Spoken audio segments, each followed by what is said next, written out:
തേവലക്കരയിൽ 8ാം class വിദ്യാർത്ഥി മിഥുൻ ഷോക്കേറ്റ് മരിച്ച സംഭവത്തിൽ ഗുരുതര വീഴ്ച പറ്റിയിട്ടുണ്ടെന്ന് കണ്ടെത്തൽ. സംഭവത്തിൽ DDE അന്തിമ റിപ്പോർട്ട് കൈമാറി. സുരക്ഷാ പ്രോട്ടോകോൾ ഒന്നും ഉറപ്പാക്കിയിട്ടില്ല. സംഭവത്തിൽ പ്രഥമാധ്യാപികയുടെ വീഴ്ചയെപ്പറ്റിയും റിപ്പോർട്ടിൽ പറയുന്നു. വൈദ്യുതി ലൈൻ അപകടാവസ്ഥയിലായിട്ട് വർഷങ്ങളായെന്നാണ് റിപ്പോർട്ടിൽ പറയുന്നത്. കൊല്ലം തേവലക്കരയിൽ 8ാം ക്ലാസ് വിദ്യാർത്ഥി മിഥുൻ ഷോക്കേറ്റ് മരിച്ച സംഭവത്തിൽ ഗുരുതര വീഴ്ച പറ്റിയിട്ടുണ്ടെന്ന് കണ്ടെത്തൽ. സംഭവത്തിൽ DGE അന്തിമ റിപ്പോർട്ട് കൈമാറി. സുരക്ഷാ പ്രോട്ടോകോൾ ഒന്നും ഉറപ്പാക്കിയിട്ടില്ല. സംഭവത്തിൽ പ്രഥമാധ്യാപികയുടെ വീഴ്ചയെപ്പറ്റിയും റിപ്പോർട്ടിൽ പറയുന്നു.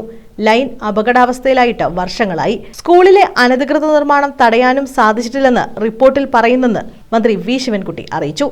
അവിടെ ഈ സ്കൂൾ തുറന്ന് ഇത്രയും ദിവസമായിട്ട് ഈ കഴിഞ്ഞ 4 വർഷക്കാലമായിട്ട് ഒരു പ്രശ്നമില്ലല്ലോ. നമ്മൾ അത്ര ജാഗ്രതയോടുകൂടി കാര്യങ്ങൾ ചെയ്യുന്നതിൻ്റെ ഫലമായിട്ടാണ്.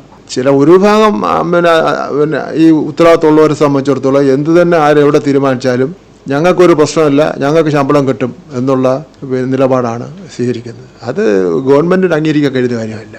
യഥാർത്ഥത്തിൽ ഇന്നലെ ആ കുട്ടിയെ പോസ്റ്റ്മോർട്ടം ചെയ്ത് പുറത്തിറങ്ങിയ ശേഷം കണ്ടപ്പോൾ ഒരു കുഞ്ഞ് ഉറങ്ങി കിടക്കുക.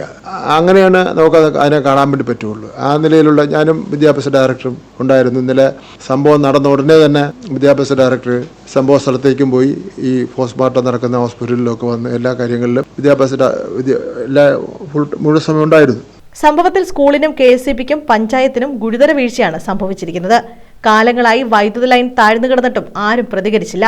അപായ ലൈനിന് കീഴെ സ്കൂൾ ഷെഡ് പണിയാൻ നിയമവിരുദ്ധമായാണ് അനുമതി ലഭിച്ചിരിക്കുന്നത്. ഈ വർഷം സ്കൂളിന് ഫിറ്റ്നസ് നൽകിയതും മതിയായ പരിശോധനയില്ലാതെയാണെന്നും കണ്ടെത്തി. സംഭവത്തിൽ പ്രഥമ അധ്യാപികയ്ക്കെതിരെ നടപടിയെടുക്കുകയും ചെയ്തു. സ്കൂളിലെ പ്രധാന അധ്യാപികയെ അടിയന്തരമായി സസ്പെൻഡ് ചെയ്യണം. അത് മാനേജ്മെന്റാണ് ചെയ്യേണ്ടത്. മാനേജ്മെന്റ് ചെയ്തില്ലെങ്കിൽ ഗവൺമെന്റ് ചെയ്യും. ഈ നടപടികളൊന്നും ഒരു കുഞ്ഞിന്റെ ജീവനക്കാർ വലുതൊന്നുമല്ല. മാനേജ്മെന്റ് കുട്ടിയുടെ കുടുംബത്തിന് ആവശ്യമായ ധനസഹായം നൽകുന്ന കാര്യം ഗൗരവമായി പരിഗണിക്കണം. സ്വന്തം വീടില്ല, ഒരു സെന്റോ അങ്ങനെ ഒരു സ്ഥലം മാത്രമേ ഉള്ളൂ. ഒരു അനിയനും കൂടെ ഉണ്ട്. അമ്മ വളരെ കഷ്ടപ്പെട്ട് കൂലിവേല ചെയ്ത് ജീവിക്കുന്ന ഒരു സ്ത്രീയാണുള്ളത്. News bureau, Chavara.